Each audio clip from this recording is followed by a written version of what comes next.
All right. Looks like I'm live. Thank you. Thank you for being here. I'm Charlotte Smith, and this is 3 Cow Marketing. And I just want to make sure over here that, yes, I'm showing up. Yay. You can ask questions if you want. Today, I'm talking about something that is one of the 3 foundations of your marketing plan for your farm. And if someone comes to me and says, people aren't buying, I don't know what's wrong, people aren't ordering, placing orders, they email, they take an order form, but they don't fill it out, I know that you've skipped this step. So it's really important that you get this step right, which is why I talk about it by video twice a year, and that's identifying your dream customer. It is so important. If you skip this step, your marketing will fall flat. It's that important. Okay. So thanks for being here. Thanks for listening. I hope you will give this a try so we can help you get your farm profitable and you can be in business for the long run, because when you go out of business, you leave your community scrambling to find whatever the products were that you were producing and providing for them. And I had that happen before we started our farm. We lost our farmer 3 different times because they went out of business, which is why 10 years ago, I thought, I am a farmer. I grew up on a farm. I'm going to start my own farm and we're going to be profitable so this doesn't happen, so people don't lose their farms anymore. So it's just super important you don't skip over this step of identifying your ideal customer. Now I've got a worksheet. I'll put the link in here afterwards so you can download. Oh, hey, Courtney, great to see you. So you can download the worksheet and identify your own ideal customer. I help walk you through it. And the reason we're doing this is my marketing course that I teach twice a year, which is amazing. It helps farmers get great results, is going to start again October 1st. So this is our pre-launch. So here it is, end of August, and we're starting teaching you some things every week for the next few weeks that will help you get ready to take that course. Once you take it, you get to take it for free. Once you buy it, you get to take it for free every time it's offered. And let me say, it gets amazing results. You'll start seeing more and more information on that. One of the steps that will help you hit the ground running in the course is identifying your ideal customer. But first, let me pull my notes up here because I want to introduce you to someone. Where are we? Okay, I want to talk to you about my friend Katie, and I'm going to follow my notes here. So my friend Katie lives in Southwest Portland. She has 3 kids and she drives a big old white oversized SUV because they have a pretty big family. And she's a work-at-home mom.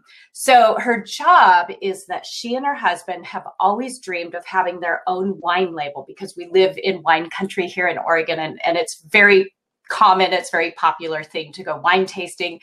Her and her husband dreamed of this wine label. So she has spent the last few years making that her job. She works in her free time. She's found some financing. She's found some investors for that. She has found wine makers because she's not going to make the wine. She just wants her label. So she found a wine maker. She found the grapes. She found someone to design her labels. And she even has some help with marketing. She actually bought my book to help her with marketing, even though she's our customer on our farm.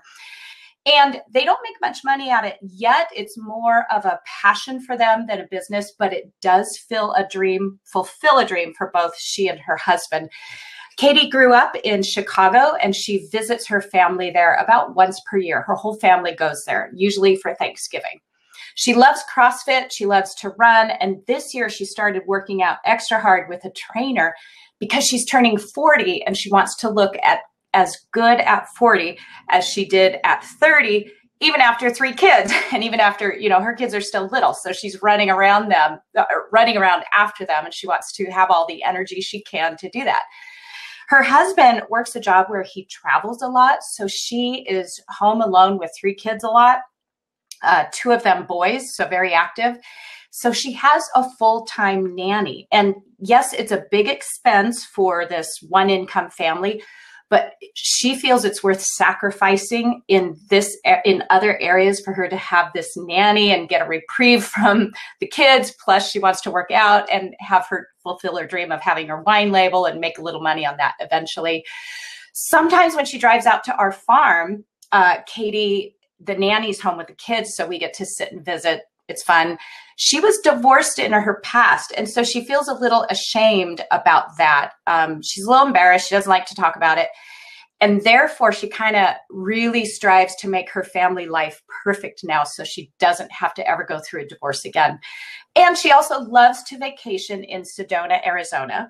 She's really searching for connection at this point in her life and really looking deep as far as finding meaning in her life. What is her life doing for her? What is her legacy? She's spending a lot of time doing that, and she's able to do that in Sedona, Arizona. So she travels there a couple times a year with her husband and sometimes with the whole family.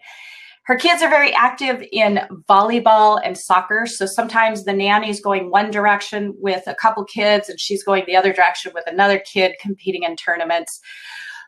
She loves our farm. She loves shopping here. She's here pretty much 52 weeks out of the year. And even though our food is expensive to her compared to the grocery store, she feels really good about feeding her kids healthy food. And because she's more health conscious as she's getting older and looking ahead in life and what her meaning in life is, she's willing to pay the price for expensive food for her family and, again, sacrifice in other areas. So that was Katie. That's my friend Katie. And I'd like to tell you that Katie is made up. She is my ideal customer. She's my dream customer. And I use the worksheet that's available for you to do to create this person. Now, that person I just described to you, just imagine when I create an Instagram post, I do 5 a week. Facebook posts, I do 3 Facebook posts a week, talking to Katie. When I talk to Katie in my emails, for instance, I can mention that I was divorced. And now Katie is going to really connect with that because she was divorced. And by me saying that, someone she admires and looks up to as her farmer, she feels connected to me and she feels better about herself having been divorced. So I can mention things like that in my emails or my posts and connect with her. Now, the beauty of identifying your own ideal customer is that not only do I connect with Katie because I'm talking specifically to Katie, but hundreds of other people are attracted to that post because it is so specifically speaking to one dream customer. The problem is many farmers think that they sell vegetables or they sell meat. So they want to sell, they think everyone eats vegetables or should eat vegetables, therefore everyone's their customer. Or with meat and eggs, they think, almost everyone's their customer. So what that does when you try to relate to everyone is it dilutes your marketing. You're no longer talking to Katie, who's from Chicago and likes to go to Sedona, Arizona, looking for connection and spends a portion of every day on her passion, which is winemaking. I'm no longer talking to that one person because I'm afraid of offending people. I want to attract everybody. So I put out these diluted Facebook posts and Instagram posts and blog posts and emails, and I don't attract very many people at all. If I do, they're the wrong people. So then I start doing things like, and this is my experience, 10 years working with other farmers through consulting. They do things like put out coupons and have sales. Well, then you attract a whole different kind of person. So it's really, really, really important that you identify your ideal customer, and everything you do in your business when you wake up in the morning is you ask yourself, how can I serve this person today? And I am really happy to see Mary Bowen on here because Mary, I was going to use your ideal customer description right now. So I want you guys to listen to something. You just heard me talk about Katie. All right. So Mary, and this is not set up at all. I did not ask her to be on here, but I'm really glad she is. So I grabbed one of our marketing students' ideal customers description to juxtapose to mine, and it happens to be Mary who's on there. Mary took our course last winter, so you've taken it two times now, because remember, once you buy it, you get to go through it every time for free. Mary's ideal customer, 51 years old, dislikes watching the news because she's busy running her son to track meets, which is a year-round activity for her son. She works full-time for the federal government and volunteers with her church as her husband is an associate pastor. Okay, I'm going to stop right there. I don't even need to read any further, because you heard Mary's ideal customer was so different than my Katie, right? My Katie's turning 40. She's into CrossFit and running and finding connection and her meaning in life. And she's a winemaker, you know, for her husband and fulfilling their passion. And she has a full-time nanny and 3 kids. Mary's 51 years old, doesn't watch the news, runs her son's track meets, works full-time for the government and volunteers. Our ideal customers are like night and day. What that means, why that is so good, is because when I teach my course, I have almost 100 students in there, and I can tell you I have almost 100 different ideal customer descriptions. No two look alike.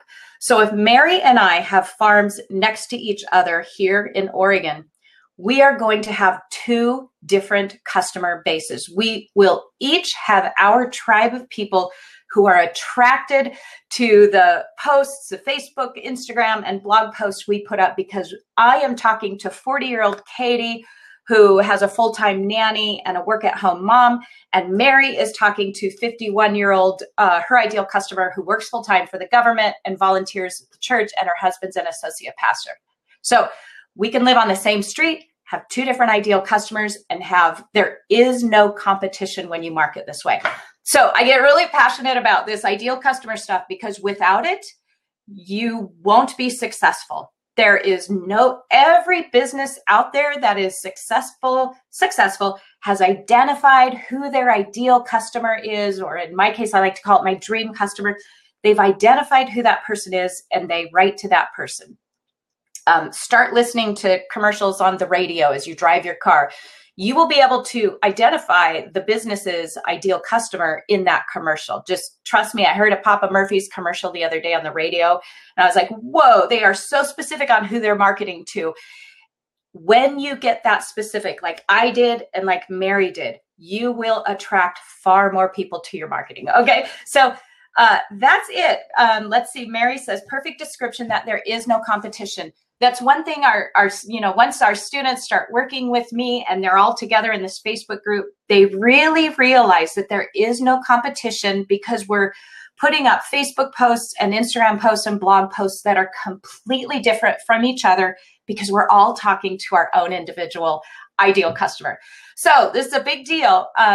Read the blog post I wrote and there's a how-to video in there, download the worksheet, fill it out, and stay tuned in over the next few weeks, because like I said, you're going to start hearing more and more ideas and have some activities that will help you get prepared to take our course starting October 1st. If you haven't yet, if you have, you get to retake it for free. We'll welcome about 100 new students in. It's just a very exciting idea when we get to see farmers go from not making very much money and needing more customers and feeling desperate to finally making, thousands of dollars a day at the farmer's market instead of hundreds, turning their farms around and be able to build their own profitable farm. So thanks. You can keep asking questions here. I'll be in the comments all day long to keep answering them. Take care, and I will see you soon. I'm going to see you actually in just a couple minutes over at the Profitable Farm Facebook group doing a similar video. And next week, we're going to have even more exciting things. So these videos sit here forever. So keep watching them, learning. Ask me anything if you have any questions. All right. Take care, everyone. I'll talk to you soon.